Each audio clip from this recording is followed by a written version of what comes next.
전국의 시청자 여러분, 보아사법담 스님의 술술 풀리는 소원성지 이야기 시즌 3를 시작합니다. 네, 여러분들 만나 뵙게 돼서 반갑습니다. 합장하시고 눈을 감아주시기 바랍니다.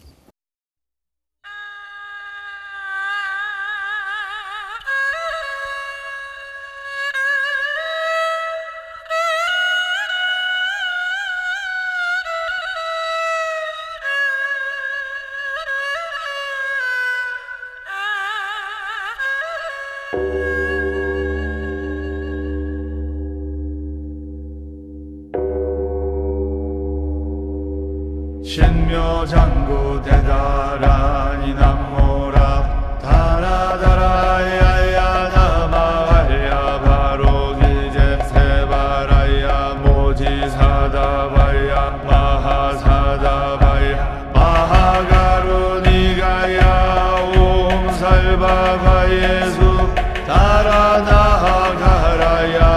다사며 나마가리다바이마 바로 기제 세바라 가반이라 간다 나망하리나야 마발다 이삼이 살발다 사다남 수바나예요 살바보다 남바바마라 미수다 감다냐다 오아로게 아로가 마지로가 지가란제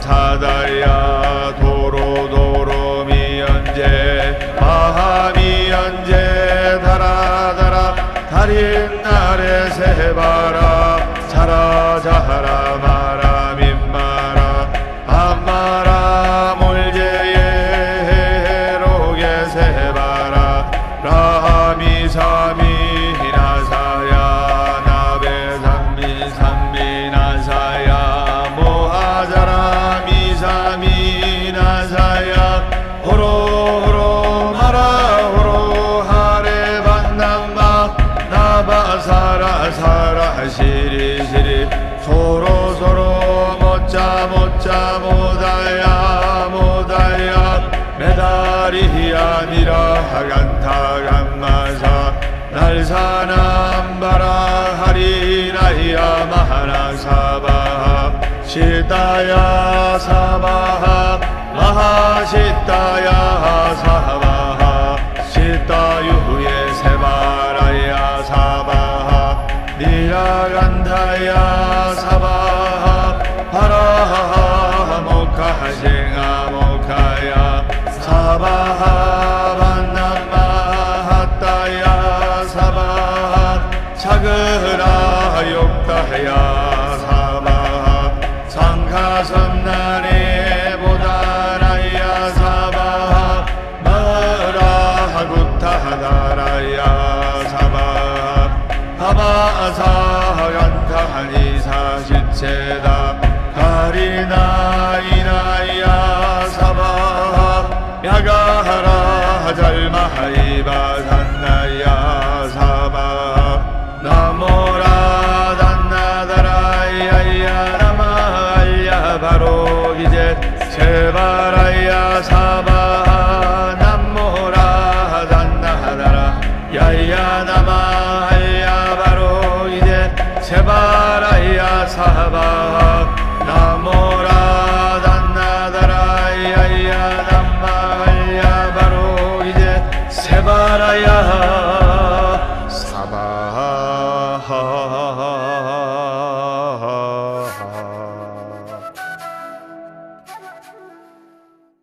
오늘은 정업, 바른 행동을 스님이 한 시간 동안 풀어서 법문을 하도록 하겠습니다. 정업이란 것은 바른 행위인데, 그러면 바른 행위란 무엇인가? 8정도의 네 번째 항목으로서 옳지 않은 행위를 가까이 한다, 멀리 한다. 옳지 않은 행위를 멀리하고 옳은 행위만을 잘 구별하여 실천하는 것을 팔정도의 네 번째 정업 바른 행위다 이 말입니다. 그래서 특히 이것은 계율의 준수와 깊은 관련을 지닌 겁니다. 그래서 부처님께서는 경전에 바른 행위에 대해서 이와 같이 말씀을 하셨습니다. 뭐냐? 바른 행위란 무엇인가? 살생으로부터 떠나는 것이다. 바른 행위란 무엇인가? 주지 않는 것을 취하는 것으로부터 떠나는 것이다. 감각적 행위로부터 떠나는 것이다. 이렇게 말씀하셨어요. 그래서 비구들이여 이것을 바로 정업이라 한다. 바른 행위라 한다고 말씀을 하셨습니다. 스스로를 보호하기 위한 방책이라고 할 수가 있는 거예요. 자, 그러면 과연 술을 마셔야 하는가? 거기에 대해서 짚어봐야 돼요. 제가 불자들 사회생활 하면서 가족들하고 살림을 꾸리면서 살아가는 불자님들은 술을 마실 수 있어요. 그런데 제가 선장하겠습니다. 술을 마시더라도 적당히 마시자. 그래서 뭐든지 끝을 봐버리면 건강에 해롭습니다. 나이가 50이 넘으면 20대 먹는 양의 한 60, 70%만 먹는 것이 오히려 건강에 좋은 거예요. 맞죠? 네. 그래서 너무 많이 먹고 그 다음에 또 욕심 성냄 어리석음이 취해가지고 이러면 안 좋다. 그래서 불법을 배우면서 바른 행위가 정업. 이 바른 행위를 할 때 마침내는 행복이 깃들고 그리고 일상생활에서 또 불보살님의 가피를 받을 수가 있는 거예요. 자, 그러면 바른 행위, 이 바른 행위에는 여러 가지 뜻이 있어요. 즉 여러분들이 절에 와서 부처님 가르침을 듣고 보고 배우고 해가지고 그리고 바른 말, 그 다음에 바르게 보고 그 다음에 바르게 생각하고 바른 언어를 구사하면서 불법을 닦고 그 다음에 팔정도의 바른 행위 중에 여러분들이 바른 마음가짐으로 항상 축원을 하는 것이 좋습니다.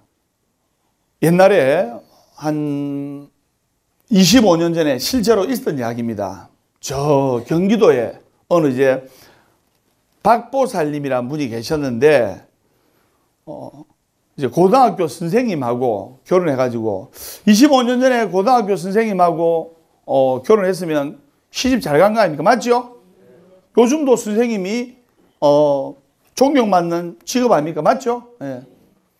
그래서 이제 결혼해가지고 이제 아들 둘에 딸 하나를 낳았어요. 낳았는데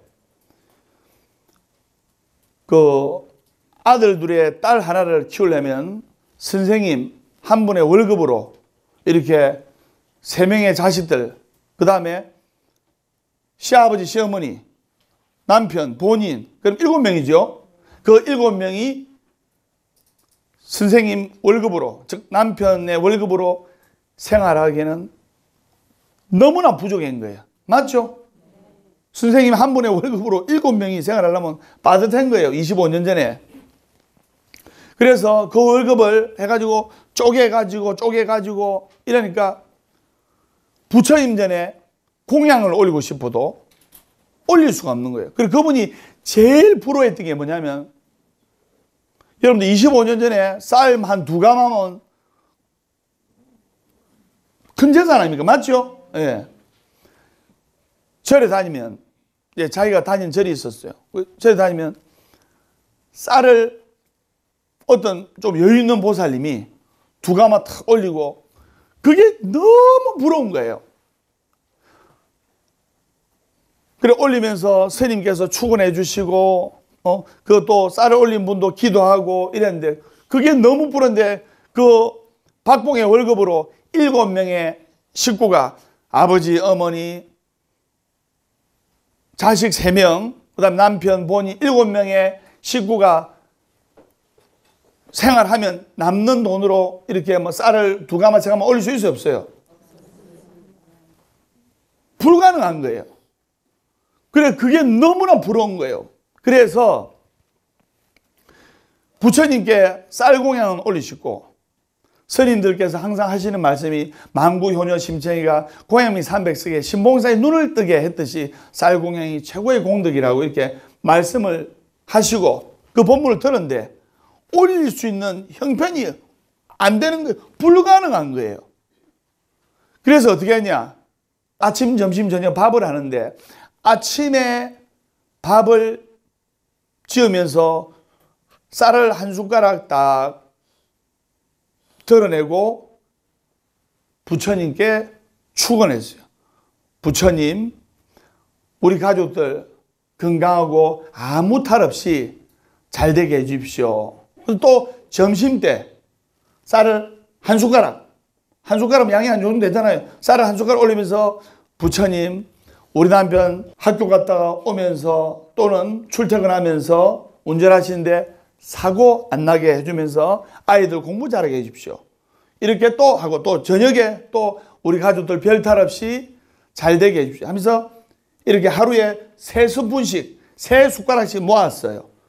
모아가지고 한 달 되니까 한 대 정도가 되는 거예요. 그래서 부처님전에 올리고 하면서 고달픈 삶을, 스님의 법문을 듣고 마음을 달래고 부처님께 기도하고 이랬어요.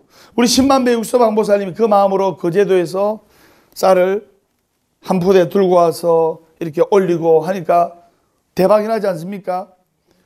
그런데 묘한 일이 일어난 거예요. 그렇게 한 1년을 하니까 불과 자기가 올린 거는 한 달에 쌀 한 대. 그런데 1년을 그래 하니까 그 이후로는 양식 때문에 고생하는 일이 없어지게 된 거예요. 그 다음에 남편의 일도 술술 잘 풀리고 자식들도 모두 좋은 대학을 나와가지고 결혼을 하고 아들, 딸 잘 낳아가지고 아무 탈 없이 잘 살게 된 거예요. 이게 뭐냐? 바로 축원의 힘이에요. 아니 뭐 스님이 알아서 해주겠지. 스님이 당연히 기도를 열심히 하죠. 근데 당연히 기도를 열심히 하지만은 제가 불자, 기도를 올린 불자들도 이렇게 축원하는 마음으로 살아나가야 되는 거예요. 그럴 때 한량없는 불보살님의 가피를 받는 거예요. 그래서 빈자일등이라 난다라는 여인이 밝힌 등불은 절대로 꺼지지 않았듯이 이 박보살님처럼 정성이 깃든 공양미가 바로 한량없는 가피를 이루고 이 정성이 깃든 나의 축원이 바로 팔정도의 바른 행위를 가르쳐주고 그래서 바른 결과, 가피의 결과를 얻게 되는 거예요. 그래서 부처님 전에 이런 마음으로 올릴 때, 이런 마음으로 정업을 하고 바른 행위를 할 때 복덕이 함께 갖추어지는 거예요. 복덕은 여러 가지가 복합이 돼야 됩니다. 자, 제가 이야기를 하겠습니다. 소원성취를 하기 위해서는 두 가지가 병행이 돼야 돼요. 바로 기도와 보시가 병행이 돼요. 소원성취를 하기 위해서는 보시와 기도가 조화가 될 때 진정한 소원성취가 되는 거예요. 내 기도 내가 하는 거지. 그런 사람들은 가피를 받기 힘들어요. 보시는 물질을 베푸는 것이고 기도는 마음을 모으는 겁니다. 물질이 가는 곳에 마음이 따라주어야 소원성취라는 거예요. BTN을 보면서 애를 다 눌러주고 이러면 또 한량없는 가피가 없는 거예요. 그래서 여러분들이 소원성취를 하려면 물질과 마음이 조화가 되는 거예요. 그래서 이 박보살님처럼 정성, 이 박보살님은 없지만은 그 집에 쌀 한 숟가락에 물질이라는 것을 모아서 부처님이 올렸잖아요. 맞죠? 그렇기 때문에 정성이 들어야 돼요. 그래서 요즘은 시대가 좋아져가지고 쌀을 올릴 때 어떻게 하느냐? 이제 절에서 이제 스님께 부탁해서 또 종무소에 부탁해서 올리는데 그 쌀을 올리더라도 이러한 마음가짐으로 올려야 한다 이 말입니다. 무슨 말인지 아시겠습니까? 그 다음에 또 돈이 있다고 해서 불사에 마구 돈을 희사하기보다는 정성이 깃들고 축원이 깃든 돈을 올려야 되는 거예요. 가족이 셋이면 셋, 넷이면 넷, 한 사람당 500원이라도 좋고 1000원이라도 좋아요. 그래서 형편대로 쉽게 할 수 있는 액수를 평상시 때 다 사경책 안에 모아가지고 500원, 1000원이면 부담이 없잖아요. 모아가지고 한 달 동안 딱 모아가지고 그 사경책 안에 넣어놨다가 절대로 그냥 돈을 사경책 안에 구겨넣으면 안 됩니다. 공덕이 약해져요. 딱 1000원짜리 하나 넣어도 어떻게 하냐면 남편 몫으로 돈을 넣으면서 축원을 하면서 우리 남편 사고 안 나고 잘 되게 하여지다. 우리 남편 술술 풀리게 하여지다. 이렇게 축원하면서 사경책에 놓고 그 다음에 또 아들 목으로 돈을 넣으면서 또 아들을 축원해주고 또 딸의 목으로 돈을 넣으면서 딸을 축원해주고 또 내 목으로 돈을 넣으면서 내 축원해야 돼. ARS 눌리더라도 이번에 ARS는 우리 남편 앞으로 이렇게 축원하면서 탁 눌려주고 이럴 때 그 공덕이 그 축원한 당사자한테 가는 거예요. 100원이나 좋고 1000원이 좋기 때문에 사경책에 딱 넣으면서 꼭 축원을 해야 됩니다. 제가 선장이다. 정성껏 축원하자. 그 축원이 무한 공덕을 이루어 반드시 좋은 열매를 맺게 하는 거예요. 나중에 여러분 쌀 한 대 올리고 부처님전에 올리러 가더라도 히히히 하면서 가지 말고 정성껏 축원을 하면서 가는 것이 큰 공덕이 됩니다. 그리고 모은 돈으로 불사를 하고 또 BTL에도 불사를 하고 그래서 스님에게 부처님께 올려가지고 불사에 쓰도록 하여 좋고 그 다음에 법공양에 써도 좋고 책을 만든다든가 법보시를 한다든가 그 다음에 가난한 이웃에 주어도 좋은 겁니다. 여러분들이 쌀 올린 공덕 이거 전부 다 뒤에 그 연락해가지고 독거노인들 무의탁 노인들이 다 쓰여집니다. 그러면 이 공덕이 스님이 불공해서 좋은 공덕이고 또 그 복덕을 인간방생의 복덕을 여러분들이 지어서 또 공덕이 되는 거예요. 스님아 무슨 말인지 아시겠죠?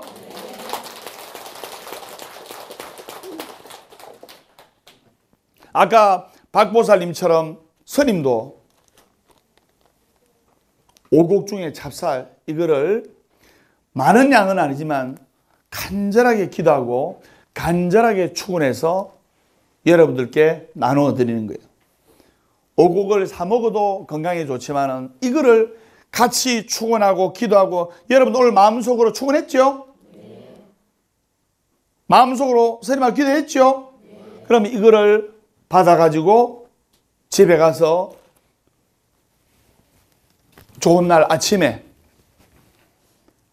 오곡밥을 지어서 먹으면 1년 내내 몸 튼튼, 마음 튼튼, 재앙도 안 생기는 거예요. 그래서 반드시 이렇게 축원을 하고 이렇게 불사를 하고 축원한 집에는 절대로 재앙이 안 찾아드는 거예요.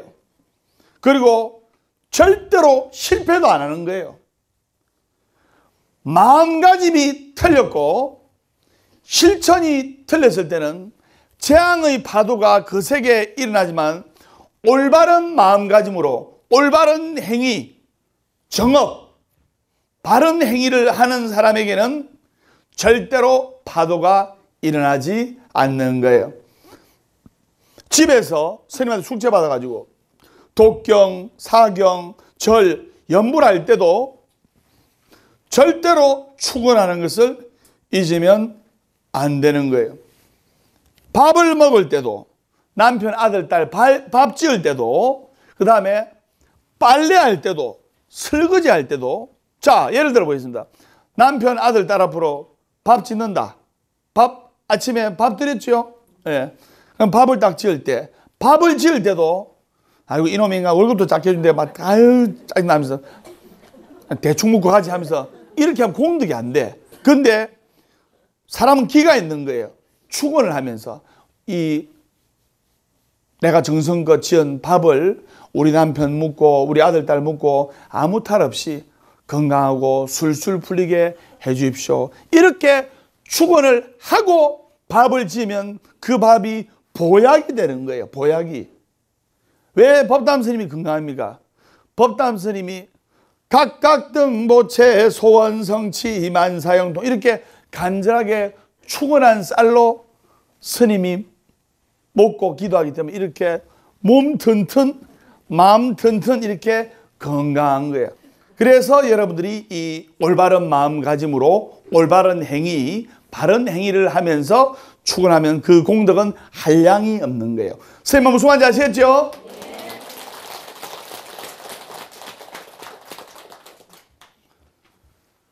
사사불공이면 처처불상이라. 그래서 매일매일 축원을 하게 되면 그 축원이 맹세코 내 원이 되는 거예요. 원이. 스님이 술술 풀립니다. 이게 바로 스님의 원이 되는 거예요. 그래서 스님하고 인연된 사람들 다 술술 풀리는 거예요. 그래서 그 축원이 나의 마음을 채찍질하는 거예요. 그리고 그 축원이 가족을 살리는 힘이 되는 거예요. 자, 제가 선장하겠습니다. 합장하시고 눈을 감아주시기 바랍니다. 축원은 바로 올바른 정진이다. 축원은 바로 올바른 정진이다. 정업, 바른 행위, 그냥 바른 생활. 생활 자체가 축원이 되어야 되는 거예요. 예를 들어 옷을 파는 점원이 옷을 판다. 아, 이거 팔아가지고 마진 많이 나가 모여야 있다. 이러면 공덕이 적어. 이 옷을 입고 고객들이 행복해지고 술술 풀리기를 기원하여지이다. 이 딱 축원하면 그 축원의 힘이 모여서 가피를 얻는 거예요. 여러분들이 이렇게 바른 행위로 축원을 하고 이 축원이 법당에서만 이루어져야 된다? 아니면 생활마다 이루어져야 된다? 일상생활에서도 법담 스님의 팔정도 정업 바른 행위처럼 바른 생활처럼 바른 생활로 축원은 한결같이 이루어져야 돼요. 근데 절에 와서는 스님이 기도하실 때 뒤에서 간절하게 절하고 마음속으로 축원하잖아요. 여러분 맞죠? 비는 게 축원이에요. 마음속으로 다 빌고 이러는데 집에 가서 남편이 실수를 하고 아내가 실수를 하고 아들, 딸이 엉뚱한 짓을 하면 막 짜증내고 아들, 딸 보고 실수한 아들, 딸 보고 니 커서 뭐 될래 하고 이러면서 그러면 안 되는 거예요. 남편이나 아내가 실수를 하고 또 아들, 딸이 엉뚱한 짓을 하더라도 언제나 건강하고 하는 일마다 이루어지다 하는 축원을 할 수가 있어야 부처님의 법을 상고보리 하와 중생하는 불자다 이 말입니다. 그래서 정령 불법을 따르는 불자라면 부처님의 법을 믿고 따르면서 축원하는 마음가짐을 가져야 됩니다. 선생님 무슨 말인지 아시겠죠?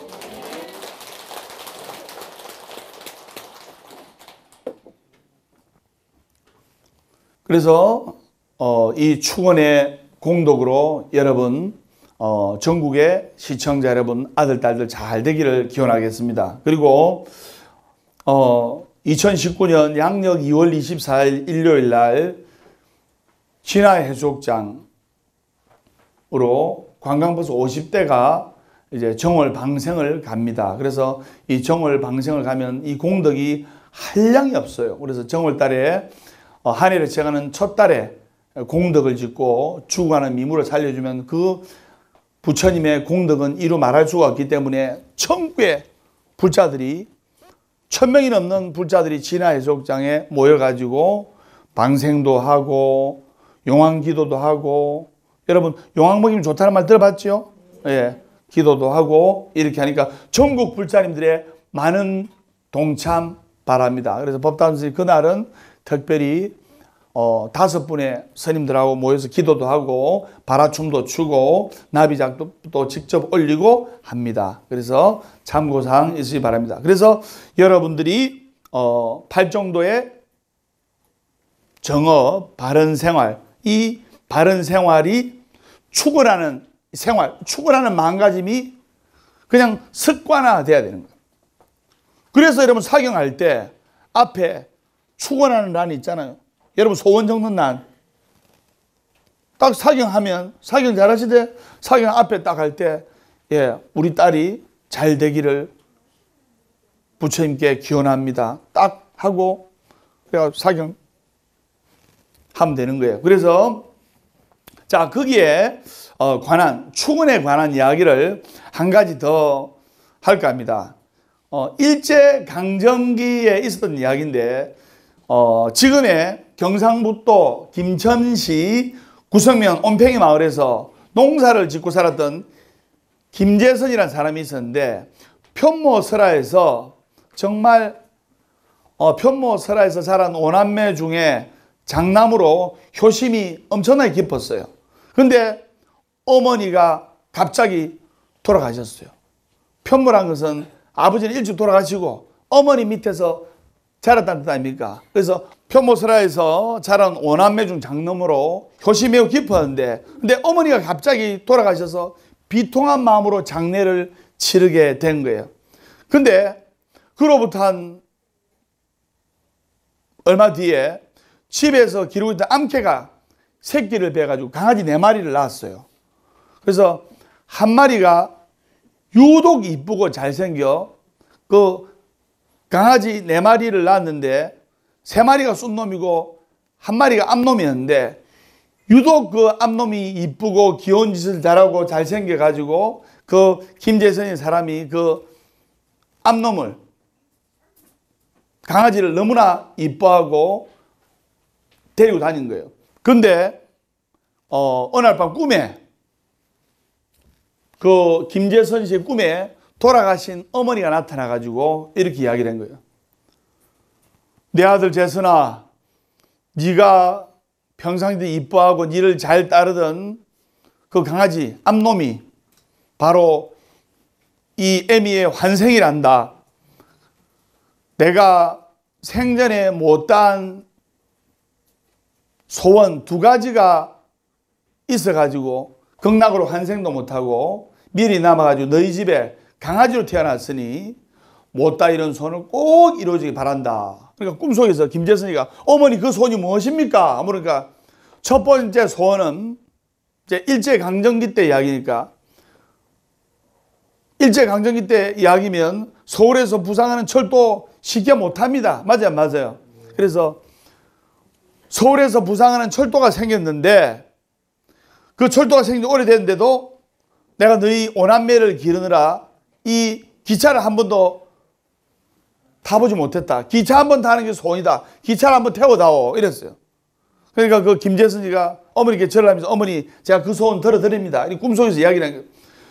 그 다음에 어머니 소원 뭡니까? 그러니까 2번째 소원은 해인사 구경을 하는 것이다. 이 동네 사람들하고 경로당 할머니들은 전부 다 해인사 구경을 했는데 나는 너희들 5명 자식 키운다고 해인사 구경도 한번 못 해보고 해서 이 애미를 데리고 합천 해인사로 가서 8만 대장경을 친견할 수 있도록 해주면 내가 이한이 없겠다. 이렇게 꿈속에 나타나 탁 사라진 거예요.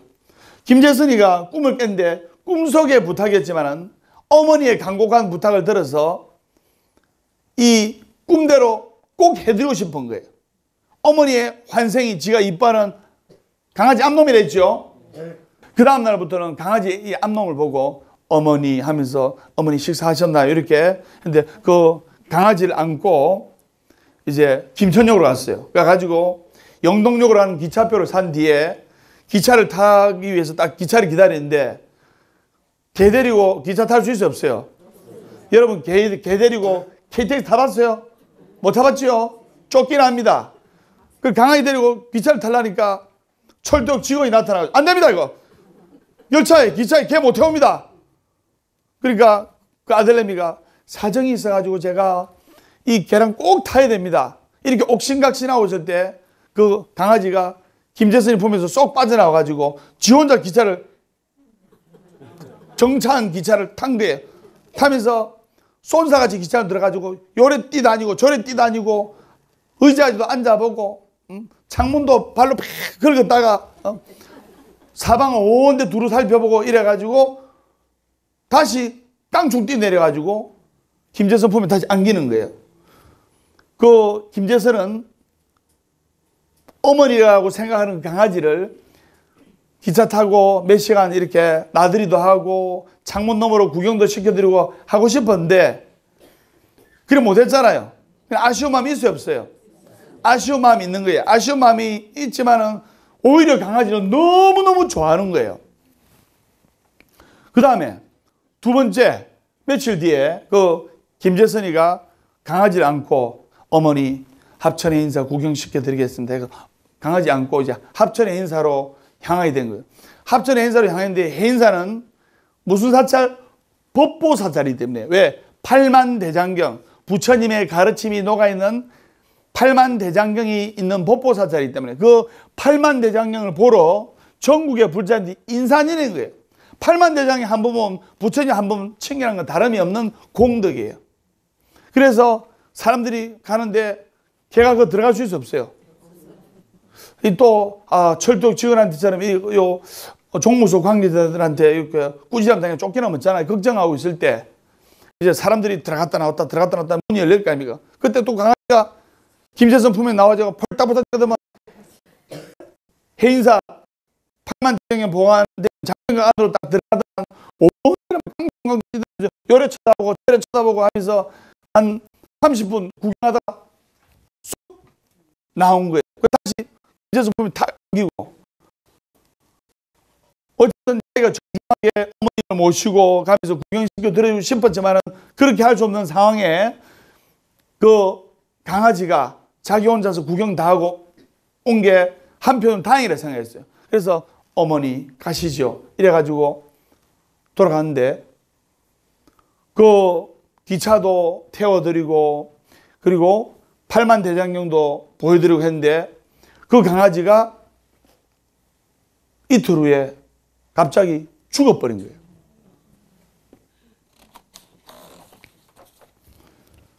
그래서 꿈에 이제 어머니가 다시 나타나서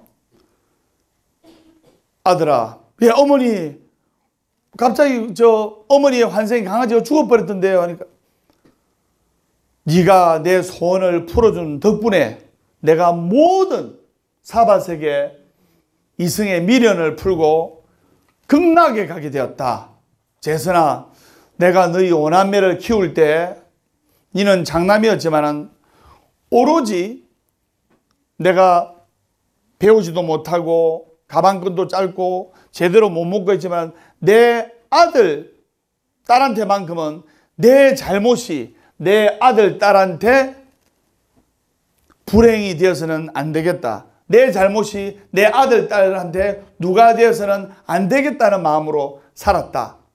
내가 특별히 좋은 일을 하겠다고 결심해서 산 거는 절대로 아니다. 그런데 내 잘못이 내 자식들의 불행의 씨앗이 안 된다는 마음가짐으로 살다 보니 자연히 내가 매사에 조심을 하게 되었고 다른 사람에게는 악한 짓이나 모진 짓을 하지 않게 되었다. 그래서 이렇게 극락에 태어나게 된 것이다. 재선아, 부디 이 말만은 명심하고 살아라. 이제 애미는 좋은 나라로 간다 하면서 어머니 하니까 딱 꿈이 깬 거예요. 이 이야기에서처럼 김재선의 어머니는 학교의 문턱도 밟아보지는 못했지만 한평생을 내 잘못이 내 자식이나 내 손자에게 재앙의 씨앗이 되어서는 안 된다는 마음가짐으로 살아간 거예요. 바로 이것이 축원이에요. 이와 같은 축원 덕분에 살아생전에 못한 두 가지 소원이 풀리자 곧바로 강아지의 몸을 버리고 극락으로 태어나게 된 거예요. 자, 제가 선정하겠습니다. 내 잘못이 내 아들, 딸에게 재앙의 씨앗이 안 되게 하자. 이 발언이 바로 축원이란 것을 여러분들이 명심을 하셔야 됩니다. 선생님 무슨 말인지 아시겠죠?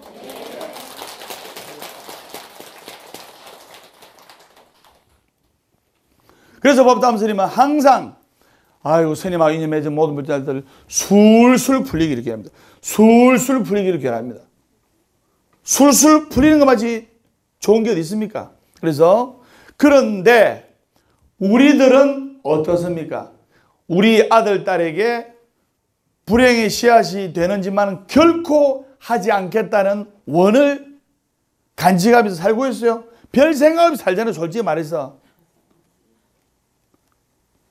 그리고 나의 욕망을 위해서, 나의 욕심을 충족시키기 위해서 내 아들, 딸은 키우고 있지 않을까 한번 우리가 되짚어 봐야 돼요.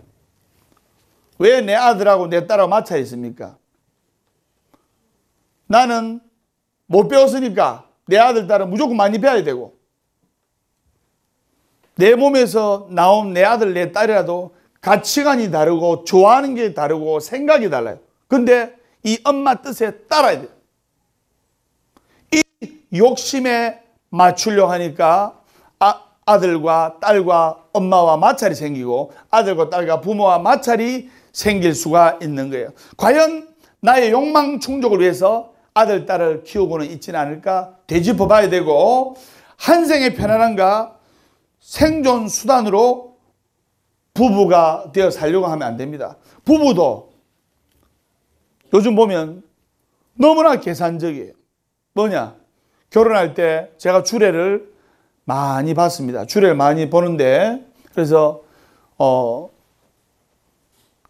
주례를 보면서 항상 하는 이야기가, 남녀가 수십 년간 다른 환경 속에서 다른 생활 속에서 살고 있는 이 남녀가 부부로 만났는데 이 마음은 버려라. 어떤 마음이냐? 덕 보려고 하는 마음을 버려야 돼. 덕 보려고 하는 마음을 가지고 계산기 두들기고 주판을 두들기면서 이 남자하고 결혼하면 내가 호강하겠다.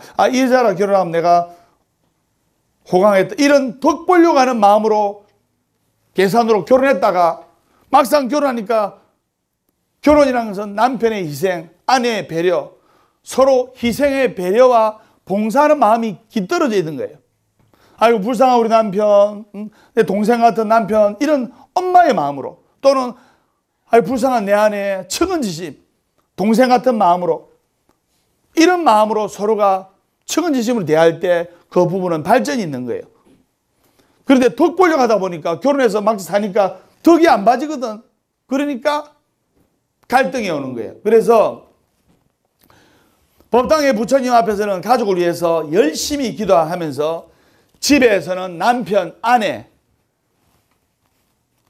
딸이 또 아들이 내 욕심처럼 되지 않다며 화내고 토라지고 꾸짖고 산다면 참다운 축원을 하고 축원 속에 살아가는 불자가 되지를 못하는 거예요. 오히려 두고두고 내 생에까지 고통을 받는 좋지 않은 인연을 맺게 되는 거예요. 이 삶은 빚덩이에요. 빚덩이. 우리의 삶은 빚덩이 주고받는 거예요. 여러분 배구할 때 토스하면서 던지고 하지요. 우리는 살아가면서 배짱대로 기분대로 생각대로 행동해서는 절대로 안 되는 거예요. 말과 행동을 하기 전에 이것이 내 욕심을 채우려고 하는 것이 아닌가를 먼저 생각을 해봐야 됩니다. 욕심을 앞세우고 감정을 앞세우고 기분대로 생각대로 한다면 반드시 후회와 미련이 남게 돼 있는 거예요. 결코 나를 중심에 두면 안 됩니다. 내 위주로 하면 안 되는 거예요. 이 세상을 내 욕심 쪽으로 살아가서는 절대로 안 되는 겁니다. 그래서 상대방을 배려하는 마음으로, 모든 것이 아내를 배려하는 마음으로, 남편을 배려하는 마음으로, 아들을 배려하는 마음으로, 딸을 배려하는 마음으로, 부모님을 배려하는 마음으로 기도하고 또 나를 돌아봐야 됩니다. 방금 스님이 기도에 대해서 이야기했는데 금강경을 기도하라 하더라도 지장경을 기도하라 하더라도 답답한 일이 있고 괴로운 일이 있을 때 막 불이 나게 기도를 하지 말고 평상시 때 꾸준하게 기도하라 했죠. 평상시 때 꾸준하게 기도하고 또 기도를 하다 보면 삼매 들어갑니다. 그래서 기도할 때 연불 삼매 또는 절할 때 우리 10만 배 육소방 보사님처럼 3000배 절할 때 삼매 또 사경 삼매. 그래서 나를 중심에 두지 말고 모든 상대방을 배려하는 마음으로 기도를 하고 그 배려하는 마음이 곧 축원이고 상대방을 이해하는 마음이 바로 이타심이고 자리이타의 마음이라는 것을 아셔야 됩니다. 스님은 무슨 말인지 아시겠죠? 그래서 오늘 팔정도의 첫 번째가 정견, 두 번째가 정사유, 세 번째가 정어, 네 번째가 정업. 오늘 정업이란 것은 바른 생활, 그 다음에 바른 행위, 즉 내 아들, 딸들이 어디에 가더라도 잘 되게 해 주십시오. 우리 남편과 아내가 어디를 가더라도 부처님의 가오진 묘력 속에서 살게 해 주십시오 하는 이 축원, 이 축원이 바로 팔정도의 바른 행위, 바른 생활이라고 확신하면서 보아사법 다음 스님의 술술 풀리는 소원성지 이야기 시즌3 다음 시간에 밝고 건강한 모습으로 뵙도록 하겠습니다. 우리 다 같이 인사하겠습니다. 술술 풀립니다. 정명 바른 생활입니다. 내 삶의 방식을 어떻게 살아가야 되나? 3년 기도를 회양해야 됩니다. 그래야 복을 받습니다. 1년 마음 안 되나? 1년 마음 힘들어.